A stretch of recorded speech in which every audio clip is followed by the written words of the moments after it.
আবারও অশান্ত হয়ে উঠেছে পার্বত্য চট্টগ্রাম।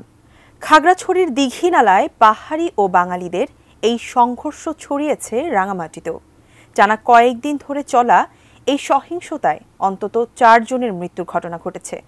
শঙ্কা রয়েছে পাহাড়ে চলমান এই উত্তেজনা নিয়ন্ত্রণ না করা গেলে 3 পার্বত্য জেলায় দেখা দিতে পারে ভয়াবহ দাঙ্গা।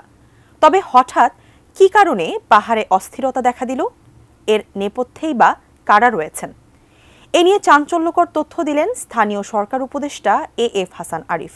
আরও জানাচ্ছেন সহকর্মী শাহাদাত রিফাত।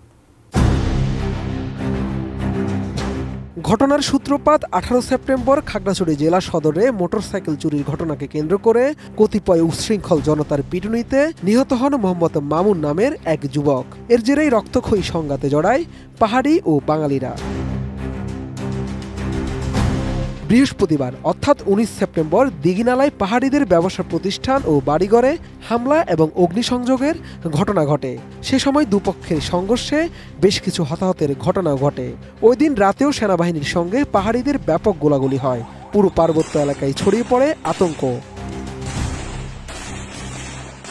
এর ঠিক একদিন পর 20 সেপ্টেম্বর সকালে সেই অস্থিরতা শুরু হয় আরেক জেলা রাঙামাটিতেও। এদিন 2 জেলায় দফায় দফায় সংঘর্ষে নিহত হয় অন্তত 4 জন। এরপরে খাগড়াছড়ির পৌর শহর ও জেলা সদর এবং রাঙামাটির পৌর এলাকায় জারি করা হয় 144 ধারা। এদিকে পাহাড়ের এই অস্থিরতার জেরে বিক্ষোভ সমাবেশ হয়েছে ঢাকা, চট্টগ্রাম ও বান্দরবানে। এমন পরিস্থিতিতে শঙ্কা প্রকাশ করে আন্তঃবাহিনী জনসংযোগ পরিদপ্তর আইএসপিআর জানায়, খাগড়াছড়ি ও রাঙ্গামাটিতে যে উত্তেজনা চলছে 3 পার্বত্য জেলায় ভয়াবহ দাঙ্গায় রূপ নিতে পারে। এজন্য শান্তি ও সম্প্রীতি বজায় রাখতে সর্বসাধারণের প্রতি আহ্বানও জানানো হয়। এর মধ্যে পাহাড়ে চলমান পরিস্থিতি নিয়ন্ত্রণে 21 সেপ্টেম্বর দুপুরে রাঙামাটি সেনানিবাসে বিভিন্ন রাজনৈতিক দলের প্রতিনিধি ও গণ্যমান্য ব্যক্তিবর্গের সঙ্গে অন্তর্বর্তীকালীন সরকারের উচ্চ পর্যায়ের এক সভা অনুষ্ঠিত হয়। সেখানে উপস্থিত ছিলেন স্থানীয় সরকার উপদেষ্টা এএফ হাসান আরিফ।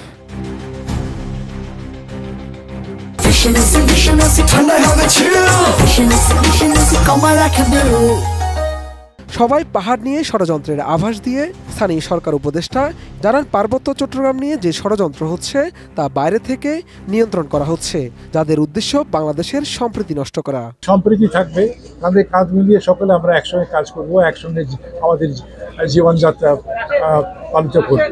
এখানে সেভাবে আমাদের বক্তব্যগুলো এসেছে। সবারই একই কথা যে আমরা সকলে সম্প্রীতি চাই, কিন্তু কেন জানি না কোথাও একটা ছন্দপতন হচ্ছে, এবং ছন্দপতনের ব্যাপারে প্রত্যেকের মুখে একটি শব্দ উচ্চারিত হয়েছে, ষড়যন্ত্র। যে বাইরের থেকে একটা যেন ষড়যন্ত্র করা হচ্ছে যে আমাদের এই সম্প্রীতিকে নষ্ট করার জন্য। হাসান আরিফ আরও বলেন, সভায় দাবি এসেছে একটি কমিশন বা কমিটির মাধ্যমে তদন্ত করে সেখানে সুষ্ঠু ব্যবস্থা করা।